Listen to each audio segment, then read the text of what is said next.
Balik Tanaw Futo Community. Day of the Lord. Way back in 2018-2019, nabuo ang Day of the Lord na pinangunahan nila Ate Luisa Bagunas, Ate Besa at ni Ate Doris. Ang community ay binubuo ng mga Filipino na nagwo-work sa mga garments factory at school center gaya ng Seshin 1, Seshin 2, Vina Kyungsung Nauvina Yakjin, Saint Together Keon Aron at iba pa.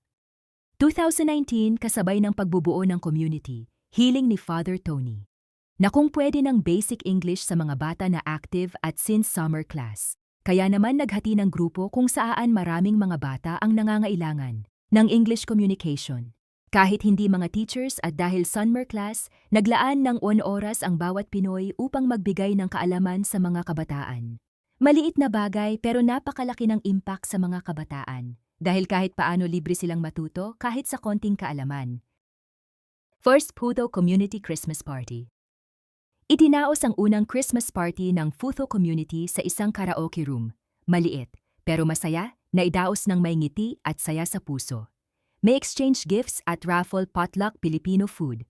2080 Pinoy sa Hanoi Community. Nag-umpisa ang Futho Community na makipag-isa at maging active sa Christmas party ng Pinoy sa Hanoi at Independence Day celebration. Una dala namin ang pangalan ng company, kung saan kami nag-work sa Futho like Seshin, Nauvina, Vina Kyungsung at nangangalap kami ng mga pwedeng makilahok o contestant sa dance group and singing contest. Bagamat magkakaiba, ang grupo, andun pa rin ang suporta bilang isang community. Hindi kami umuuwing luhaan, masaya kasi maraming Pinoy ang nakakasalamuha, nalilimutan sandali ang lungkot at homesickness. Kasabay nito, dahil unti-unti nang lumalaki, ang Futho Community at nakakapag-invite na ng bisita, idinaos ang Christmas party sa Fukuk Garden. Malaki, maaliwalas may program at higit sa lahat, exchange gifts, palaro at pagkaing Pinoy na palaging kinasasabikan. First charity event at SOS Orphanage in Viet Tri. October 10, 2020 before the lockdown, conducted our first charity event in SOS Orphanage Viet Tri City. Ang fund ay nangangailangan ng monthly dues ng mga members at voluntary contributions and donations per company, pinansyal man or material things. Ang pagkain ay potluck din per company. Idinadaos ang charity event sa araw ng linggo, pagkatapos ng misa at pagkatapos ay magsasalo-salo bago pumunta sa venue sa ganitong paraan. Hindi lang ang beneficiaries. Ang masaya, lalo't higit tayong mga Pinoy na naghahatid ng biyaya para sa kanila.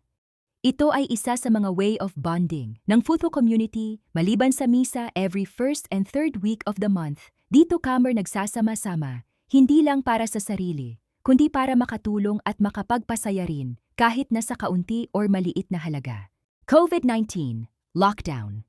Marami sa kababayan natin na apektuhan ng lockdown, lalong-lalo na ang mga teachers. Parang biglang tumigil ang ikot ng mundo dahil sa COVID. Pero ang pagtulong sa kapwa ng Futho Community ay hindi tumitigil. Hindi lang sa pagtulong sa pamilya, pati na rin sa mga kapwa nating OFW. Dahil naniniwala tayo at isinasabuhay ang kasabihang kapwa ko pananagutan ko.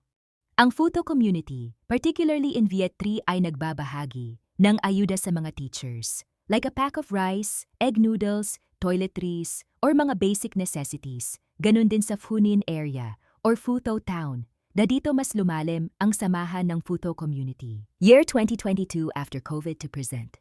Muling nagdaos ng second charity event, ang Futho Community, Christmas party at gift-giving dito, kasama na ang PSH sa pangunguna ng mga officers at BOD. Unti-unti dumadami ang magiging donasyon na dadagsagan. Ang pondo gumaganda ang programa at mas lalong nagiging matibay ang Futho Community.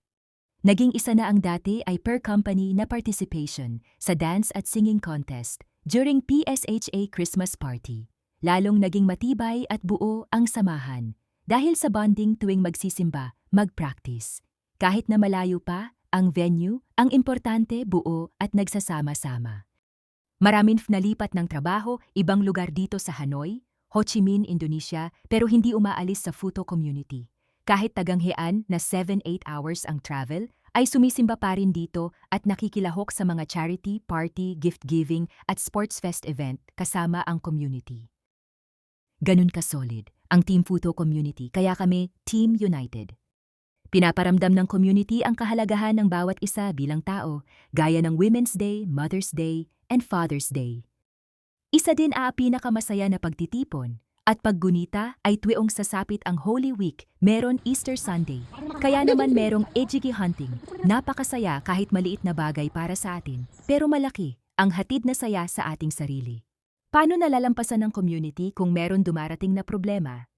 Wala ka mong maitutuwing na malaking problema. Kung meron man, ginagawa ng paraan. Para hindi na lumaki, like kausapin ang involved dito. Kami rin ang nagiging moderator sa bawat isa. Walang lamangan at higit sa lahat walang sapawan or pataasan. Lahat pantay-pantay. Hindi namimilit malaya ang bawat isa. Wag lang gumawa ng labag sa karapatang pantao at labag sa mata ng Diyos. Kung meron man nangangailangan ng tulong, financial man or spiritual, ang community ay nagsasagawa ng internal mobilization or fundraising. For example, may kapamilya na namatayan or may ka-community na na-confined, accident, etc. Within the community, nagkakaroon kami ng voluntary donation PR patal-patak. Iba yung personal, iba rin ang sa community. Kung kinakailangan dumukot, magbigay oras para sa community. Gagawin namin, lalong higit sa mga tumatayong leader. Sa ngayon ng Puto Community, ang kaperahan monthly dues or voluntary contribution ng community ay open sa lahat, very transparent, salamat sa aming masisipag na tagalikom ng pera. Ate Doris! Ganito kami sa Puto, masaya may malasakit, at higit sa lahat, may takot sa Diyos. Kami ang Team United Puto, Team United Puto Community. Maraming salamat at mabuhay po tayong lahat.